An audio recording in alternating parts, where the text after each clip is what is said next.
Tengo la teoría de que cuando un escritor quiere seducir al mundo, lo primero que le vendrá a la mente será la escritura de una novela. Pero si se trata de establecer un puente con el mundo, entonces el escritor pensará en términos de poesía, un género que permite preguntas y que también permite tantas respuestas como universos. Este libro está estructurado en 3 grandes apartados, más un poema que funciona como coda, que es un término que tomo prestado del ámbito musical. En la orilla de las cosas, de Gabriela Riveros, bajo el sello editorial de Vaso Roto, estamos presenciando navegaciones que transitan por memorias, por espacios íntimos, por continentes, por experiencias y también por personas. Pero ahí, en esas navegaciones, al menos para mí, no radica lo más significativo del libro, sino en el hecho de que tales navegaciones tienen un puerto de compleja naturaleza, la niñez, y más aún la niñez fragmentada, cuya mirada y herida habrán de permear por cada episodio poético. Gabriela Riveros orquesta una reescritura de la infancia que sí enumera hallazgos, pero en ese paraíso que usualmente asociamos a la infancia y donde nos guiña el ojo con la candidez de una niña que nos invita a pasar a su mundo, sin anticiparnos, de manera intempestiva, inmediatamente, también Gabriela Riveros nos introduce en la ruptura, en una alteridad que destruye el ensueño, la dulce melodía de la memoria. Y cito un fragmento. Me siento sobre la tarde de mis 5 años, en mis piernas el cosquilleo del césped. Mi triciclo desconcertado, ficus, hiedras, devoran el muro. Una cochinilla sobre mi palma desesperada por enderezar su cuerpo. Llanto mudo de antenas y tentáculos. En la vida desalojada y entera, ella, la otra, se cuela entre el filo de mi aliento con su presencia apócrifa. Se empalma a la niña que quiero ser. Sombra que reclama una vida propia, a destiempo, en contrapunto. Así, desde esa autoproclamada grieta, regresa la enumeración de hallazgos, no como contrapunto, no como remanso, sino como un palimpsesto emocional.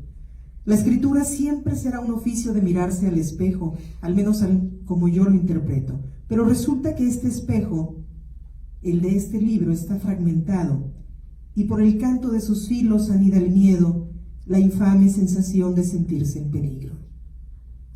Fuera de la grieta habito en la posibilidad de encontrarme con ella, de que me observe mientras duermo, de que la puerta se abra, de que me empuje por la baranda, de que me rebane el meñique con un cuchillo de cocina, de que los crujidos del pasillo sean sus pasos, de que anide bajo mi cama, de que muerda mis dedos y tropiezo en el minuet de Bach, de que se apropie de quien quiero ser.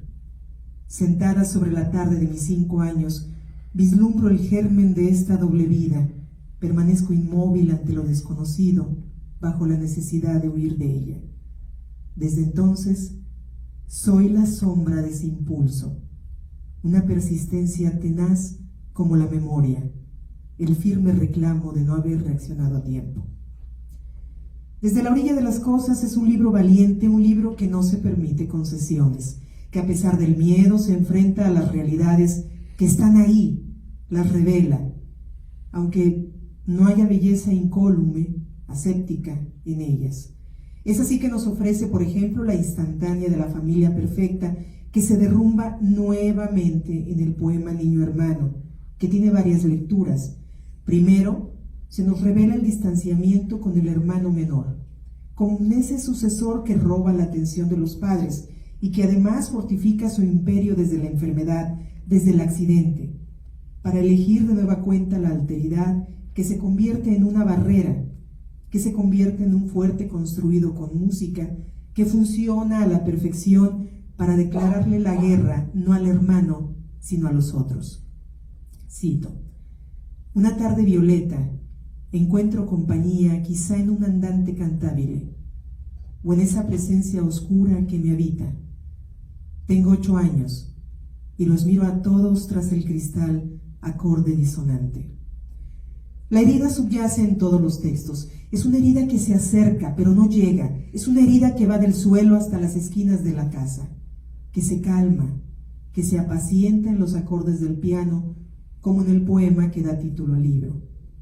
Cuando niña, navegué en un lago insomne, en ese espacio vasto y sombrío donde la noche se sueña a sí misma. Atendí geografías pobladas por el ojo vigilante del vestíbulo, disfrazado de candiles o de abrigos mustios. Cuando Gabriela Riveros nos recibe con un epígrafe como uno siempre responde con su vida entera, y voy a subrayar, con su vida entera, a las preguntas más importantes de Sándor Márai, entonces quedamos advertidos. El libro es, en cierta forma, una revisitación a otras escrituras de la autora, como en el poema Presagio.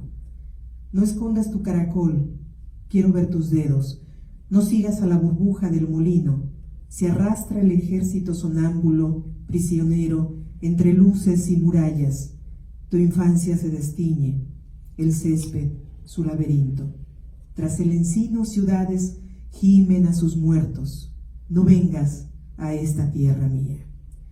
La herida es bifurcación, es relectura.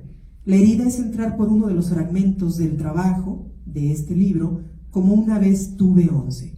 Una terrible declaración de odio y al mismo tiempo una declaración de amor y despedida.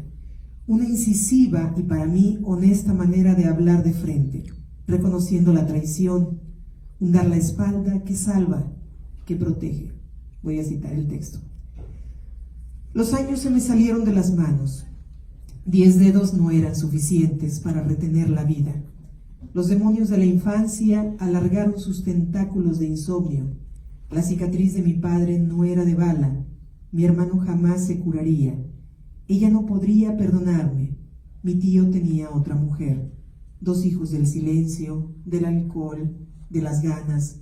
Las palabras que importaban no se decían, que él mató a un hombre. Los silencios eran timón. El amor se guardaba entre vejestorios dentro de arcones con cartas, amasadas en basureros, estiércol, vidrios rotos. Mi mejor amiga creyó que su papá tuvo cáncer. Y sigue el texto.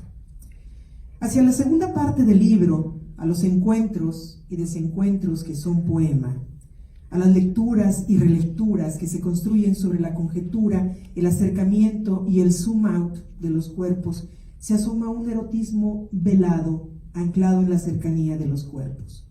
Un erotismo que es conversación, el gesto intermitente del amante que dialoga, que eleva letanías en la fila de pasajeros que se despiden de un París donde todo ocurre y donde todo se desmorona.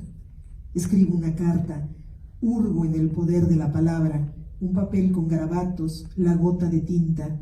Las palabras son impredecibles, apuntan a sus propios blancos, detonan o suprimen nuestro destino. El meollo es el juego. Acercarme a la frontera de su geografía, ver cómo mi territorio se desvanece hacia un nosotros indefinido. Llega él a esta tierra, acaricia los rincones de mi memoria, galopa sobre mis espacios, mis historias despotrica desde mi bosque.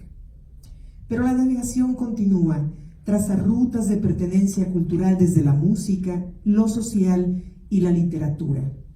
La navegación por ciudades que son bibliotecas y bibliotecas sobre los muertos que ha ofrendado nuestro país, que no termina su sacrificio, como en geología propia.